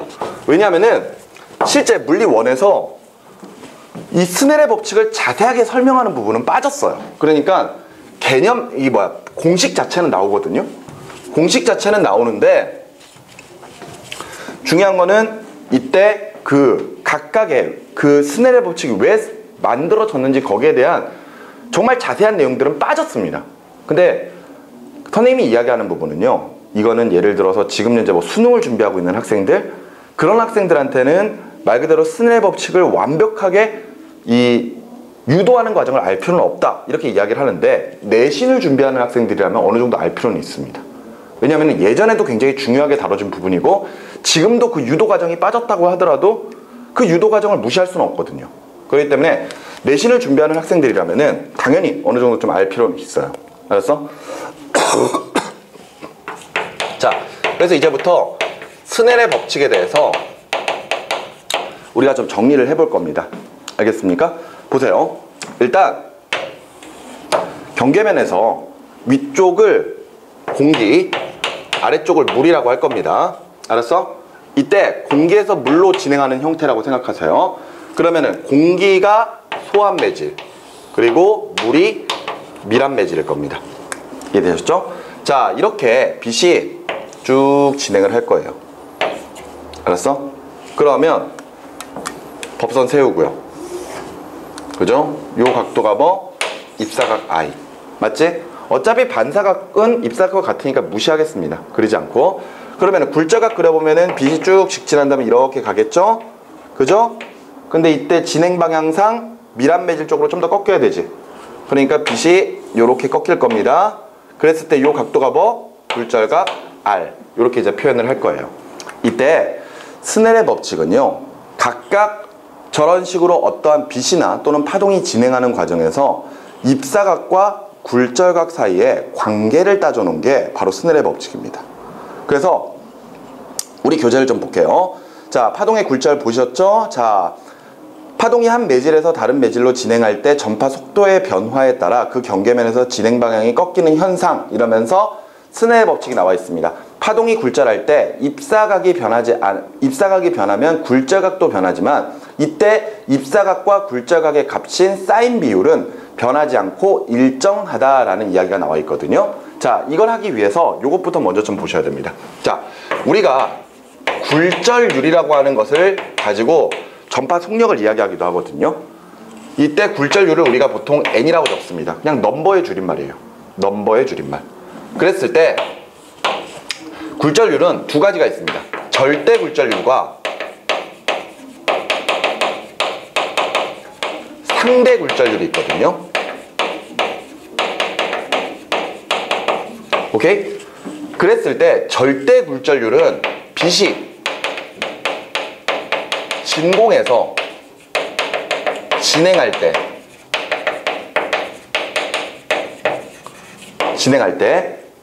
이때 진공에서 진행하면은 빛의 속력은 광속 C거든요. 맞죠? 이게 광속이야. C. 알았어? 요 속도로 진행을 하고 있는 겁니다. 알았지? 이때 빛의 굴절율을 1이라고 정해놓은 게 절대 굴절율이에요. 그러면서 이때 항상 전파 속력 V랑 굴절율 N은 항상 곱한 값이 일정해야 된다라는 게 절대 굴절율이거든요. 그러니까 비율을 잡아놓은 거예요. 무슨 이야기냐면은 어떤 파동, 이거 색깔을 바꾸자.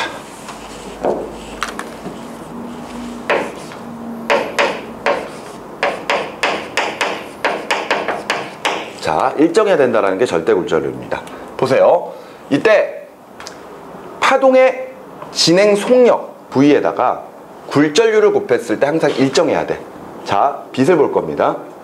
빛이 진공에서 진행할 때가 광속이에요. 우리가 알고 있는 3 곱하기 10의 8승/s. 그 속도로 진행을 할 때 그때 굴절율을 1이라고 정해놨습니다.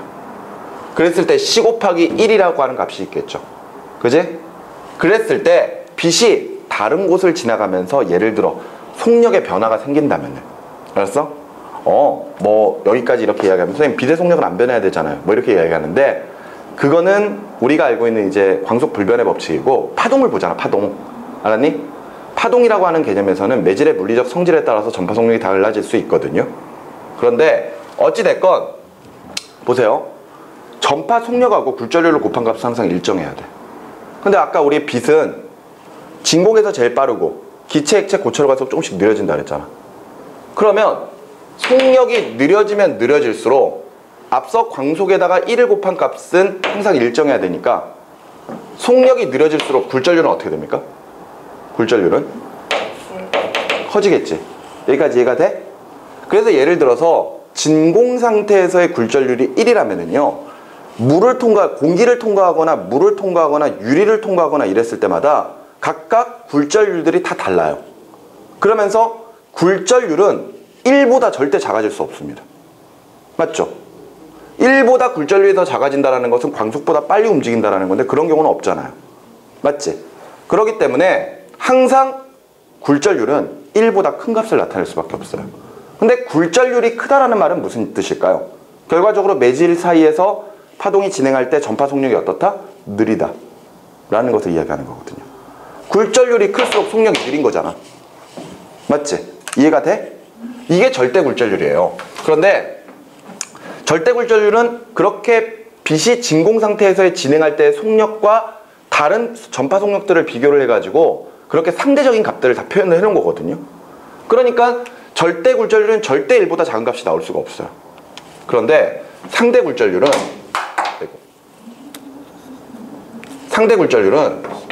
두 매질의 절대 굴절률에 빕니다.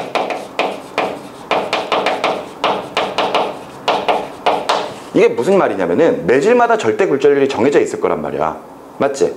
그랬을 때 하나의 매질을 공기라고 하는 매질이 있고 물이라고 하는 매질이 있어요. 알겠어? 공기라고 하는 물질의 매질을 매질 1이라고 하고 물을 매질 2라고 한번 해보자. 알았니? 그러면은 각각 공기와 물의 절대 굴절률이 있다라는 거야. 그때 공기의 절대 굴절률을 N1이라고 하고 물의 절대 굴절률을 N2라고 해보자고요. 알았어? 그랬을 때 저 공기와 물이라고 하는 두 가지의 매질의 절대 굴절률에 B가 얼마가 나오는지를 따지는 게 상대 굴절률이에요. 말이 조금 어렵죠? 근데 그냥 간단하게 생각하면 돼. 매질 1에 대한 매질 2의 굴절률은 이렇게 나오는 거야. 이런 거죠. 예를 들어서 사과가 10개가 있어요. 근데 그 중에서 전체 사과 중에 10개의 사과가 있는데 그 중에 빨간색 사과가 8개가 있고 녹색 사과가 2개가 있어요. 그러면은 전체 사과 중에 빨간색의 사과는 이렇게 하면 우리 10분의 8, 녹색 사과는 하면 10분의 2 이렇게 표현할 거 아니야. 그치? 그렇게 표현하는 게 바로 상대 굴절률이에요. 그래서 1에 대한 2의 굴절률은? 하고 물어보면은 빨간색 사과에 대한 파란색 사과의 비는, 녹색 사과의 비는 이렇게 비교를 하는 겁니다. 그럼 8분의 2가 되겠지. 이렇게 표현하는 게 상대 굴절률이에요. 그래서 상대 굴절률은 1에 대한 2의 굴절률 또는 2에 대한 1의 굴절률 이렇게 표현하거든요. 그러니까 1에 대한 2의 굴절률 이렇게 표현하면은 1이 분모항이 되는 거지. 2가 분자항이 되는 거잖아요. 그랬을 때 1에 대한 2의 굴절률은 하고 표현하면은 N12라고 표현을 합니다. 알았어? N12. 그랬을 때 그 값을 N1분의 N2로 표현할 수 있다는 거예요. 여기까지 알겠어? 그런데 매질의 종류가 달라지지 않는다면은 이때 항상 상대 굴절률은 각각 N1분의 N2 값이 일정할 수밖에 없습니다. 여기까지 알겠어? N1분의 N2가 일정해. 매질의 종류가 안 달라지면 절대 굴절률은 정해져 있을 거 아니야. 맞지? 근데 저렇게 상대 굴절률을 계산해 보면은요, 앞서 절대 굴절은 1보다 절대 작아질 수 없다 그랬잖아요. 근데 상대 굴절률은 1보다 작아질 수 있습니다. 비교니까. 무슨 말인지 알겠어? 그랬을 때 스넬의 법칙은요, 바로 이것을 설명하고자 했던 거예요. 알았어? 보세요. 여기 다시 일로 와보시기 바랍니다. 자, 이렇게 하나의 파동이 진행을 하고 있을 때, 하나의 파동이 매질 1을 진행하고 있을 때 매질 1의 절대 굴절률이 N1이에요. 그런데 지금 여기를 진행하는 동안에 파동의 전파 속력이 있을 거 아니야. 그때 매질 1을 통과할 때의 전파 속력을 V1이라고 할게요. 알았어? 그럼 V1이라고 하는 전파 속력이 있으면은 여기서 얘네들이 이렇게 흔들리면서 갈 거 아니야. 맞지?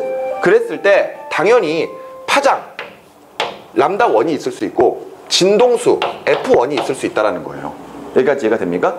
그리고 역시 빛이 매질 2를 이렇게 진행하고 있을 때, 매질 2를 이렇게 진행하고 있을 때 이때도 마찬가지로 절대 굴절률이 N2인 곳을 지나가면서 속력이 V2로 바뀌거나 또는 파장이 람다2로 바뀌거나 또는 진동수가 F2로 이렇게 바뀔 수가 있는 거예요. 무슨 말인지 알겠어? 그런데 잘 봐요. 스넬은 어떤 이야기를 했냐면은 각각 매질 1과 매질 2를 지나갈 때 각각의 전파 속력 알았니? 전파 속력과 굴절률을 곱한 값은 언제나 같아야 된다. 이렇게 생각을 했었습니다. 알았어? 그 말은 뭐냐면은 요거 아까 지워졌다 여기. 이거 있잖아. V 곱하기 N은 항상 일정해야 된다 그랬잖아. 맞지? 이거는 절대 굴절률의 공식이거든요. 근데 이거는 절대 바뀌면 안 돼. 그러니까 스넬은 저걸 생각한 거야. 그러니까 매질 1에서 각각 빛이 전달될 때 굴절률이 있을 거 아니에요? 굴절률이 N1일 거고 전파 속력이 V1일 거 아니야. 그러면은 이때 굴절률 N1에다가 속력 V1을 곱한 거랑 매질 2를 지나갈 때 굴절률 N2에다가 전파 속력 V2를 곱한 것이 항상 언제나 어때야 된다? 같아야 된다. 이거라고 생각을 했던 거예요. 그러면 이때 1에 대한 2의 굴절률 1에 대한 2의 굴절률은 하고 정리하면은 N1분의 N2가 돼야 되잖아. 그럼 이걸 정리해보자 이거지. 그럼 N1 넘기면 되죠. V2 넘기면 되죠. 그렇게 해서 정리해버리면은 뭐분의 뭐가 돼? V2분의 V1이 될 거거든. 여기까지 이해가 됩니까? 오케이, 좋아요. 그러면은 상대 굴절률은 N1분의 N2로도 계산할 수 있지만 V2분의 V1으로도 계산할 수 있다는 거야. 맞지? 그런데 우리 전파 속력 V는 진동수 곱하기 파장 람다로 가지고 계산할 수 있잖아요. 맞죠? 그런데 여기서 요 진동수 있죠? 진동수는 파동이 파1에서 딱 만들어지지. 그런 다음에 전달이 되잖아.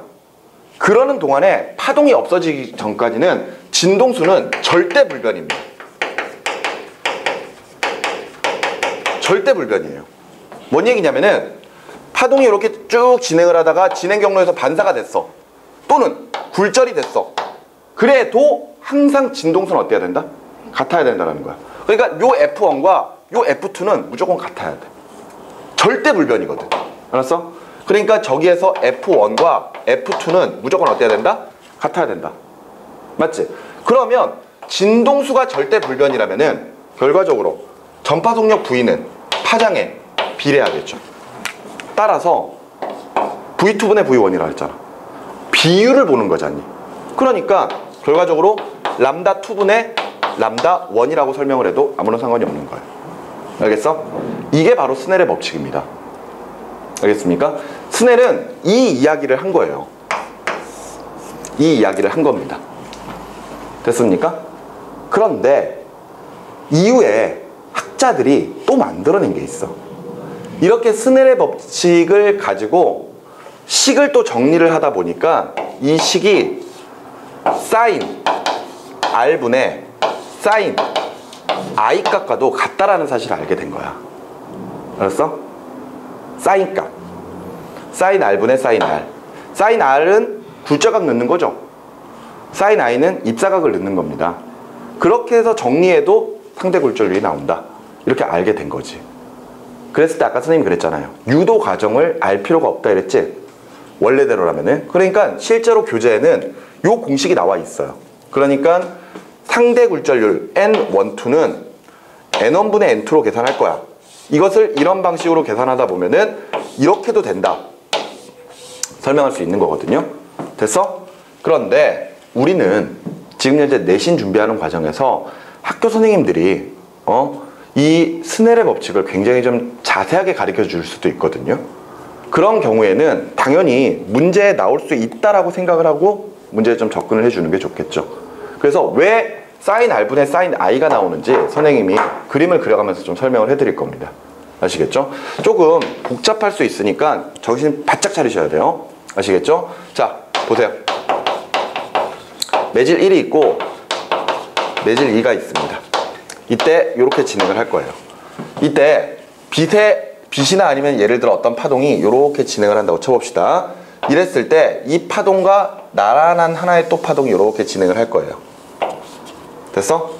그러면서 각각 법선을 딱 세워주고요. 법선을 딱딱 세워주고 그 상태에서 굴절이 될 거 아니니? 굴절이 되면은 매질 1의 굴절률 N1, 얘를 N2 이렇게 했을 때 N1보다 N2가 더 크다. 얘가 더 밀한 매질이다. 느린 매질이다. 이렇게 본다면은 빛의 진행 경로가 요렇게 꺾일 겁니다. 이해됐죠? 그냥 저 모습으로 그대로 생각하시면 돼요. 알겠습니까? 자, 근데 선생님이 지금 그려놓은 하얀색 선은요, 진행 경로예요. 오케이? 근데 선생님이 아까 파면 설명하면서 이런 거 설명하지 않았었습니까? 네모난 틀에다가 물 채워놓고 팡 치면은 이때 이 안에서 이렇게 만들어진다 그랬잖아. 그랬을 때 마루인 지점 연결하고 고린 지점 이렇게 연결하면은 이거 뭐다? 파면이다 그랬죠? 이때 항상 진행 방향은 방향류가 어떤 거다? 수직이다. 이렇게 설명했단 말이에요. 그러면은 여기에도 진행 경로가 바로 이 하얀색 선이잖아. 맞지? 그럼 파면이 있을 거 아니야. 그럼 파면만 표현해보자 이거지. 무슨 말인지 알겠니? 파면만. 그랬을 때 파면은 그냥 마루인 지점만 표현을 할게요. 알았어? 마루인 지점만. 마루인 지점만 표현하면 이렇게 수직이어야 됩니다. 이게 다 수직이에요. 됐어? 이게 수직돼야 되는 거 이해되지? 좋아. 그럼 여기서도 그릴 거야. 이렇게 그릴 겁니다. 됐습니까? 그러면 선생님이 지금 그려놓은 빨간색 선들은요, 모두 마루인 지점만 선으로 연결한 거거든요. 그러면 자 보세요. 매질 1의 굴절률 N1, 매질 2에서의 굴절률 N2입니다. 자, 그럼 여기서 매질 1을 진행할 때 속력 V1이 있을 것이고요. 파장 람다1이 있을 겁니다. 마찬가지로 N2에서도 속력 V2가 있을 거고 람다2가 있을 거예요. 진동수는 볼 필요도 없어요. 왜? 진동수는 절대 불변이니까. 그렇다면은 이때 진행 경로상 파면을 이렇게 표현을 해본다면은요, 매질 1에서의 파장 람다1은 요 거리가 람다1인 거지. 이해가 돼? 그리고 얘가 뭐가 되는 거야? 람다2가 되는 거지. 좋습니다. 이렇게 될 거예요. 그런데 여기 잘 보세요. 이때 똑같은 빛이 똑같이 진행하다 보면은 요게 딱 만날 때 있지. 그리고 나서 그 다음 여기까지 올 때 똑같은 속력으로 오겠지. 이해가 돼? 그런 다음에 여기까지 딱 오면은 역시 계속해서 같은 속력으로 오죠. 이해가 됩니까?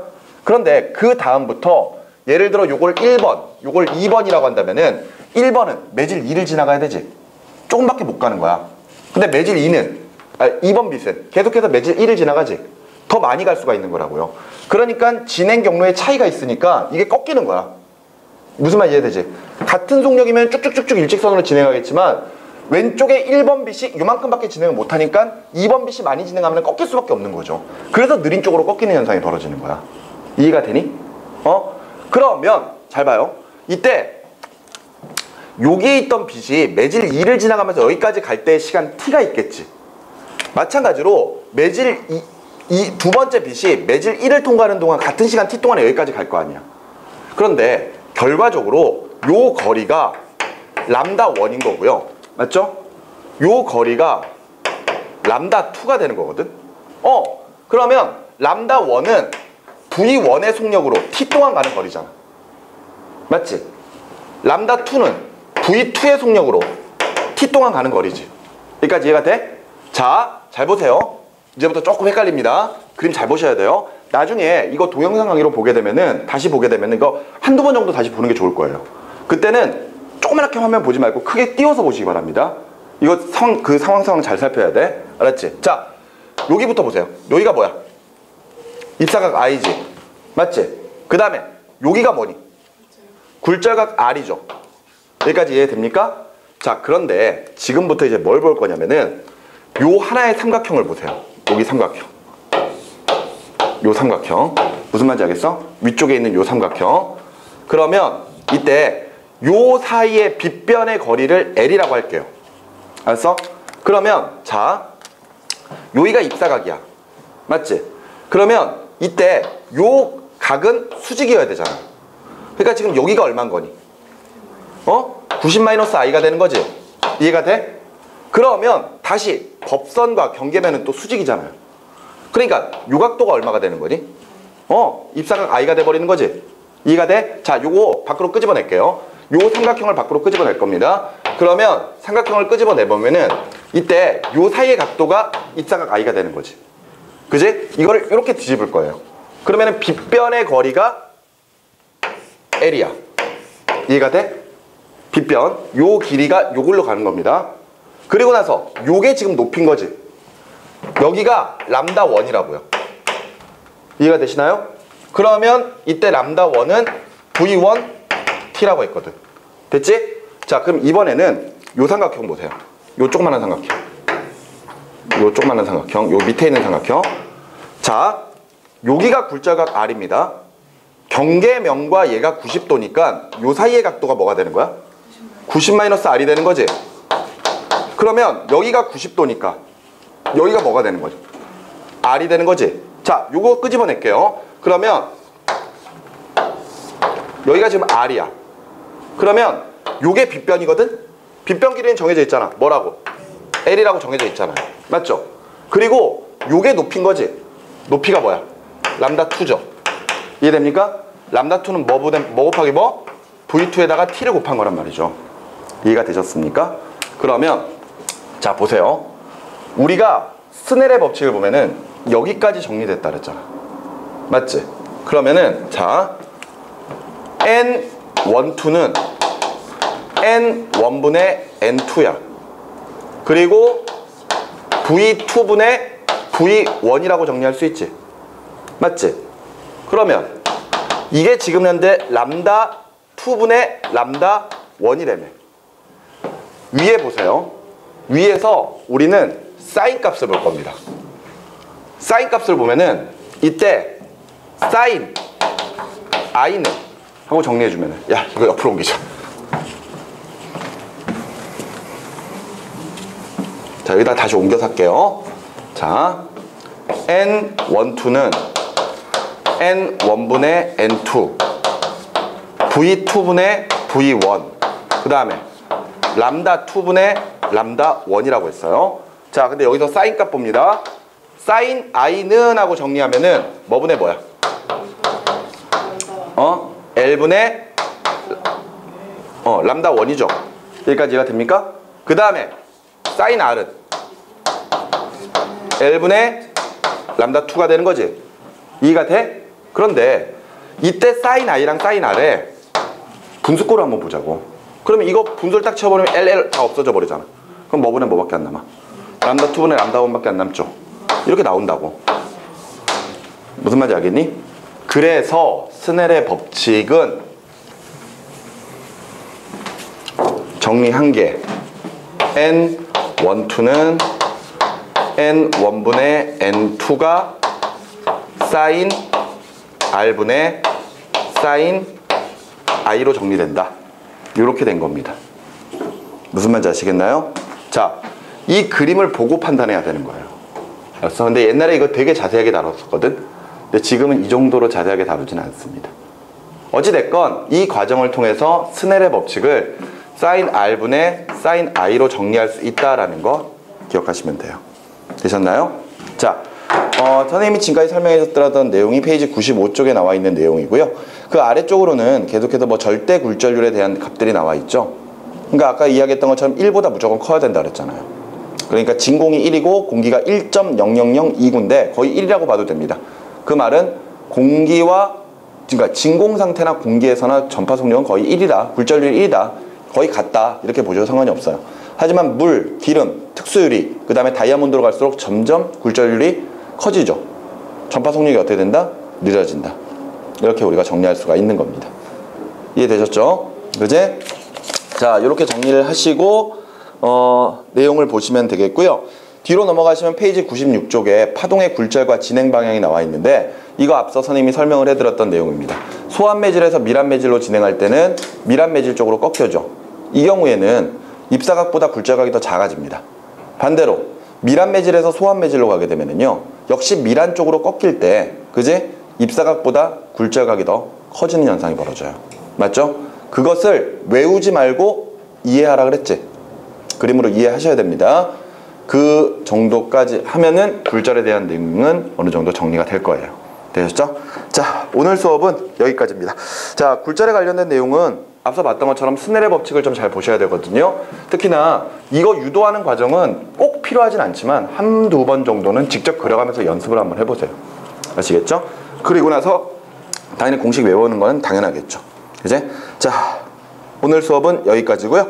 다음 시간에 나머지 파동의 성질들, 회절과 간섭, 그리고 정상파까지 계속해서 다뤄보도록 하겠습니다. 수고하셨습니다.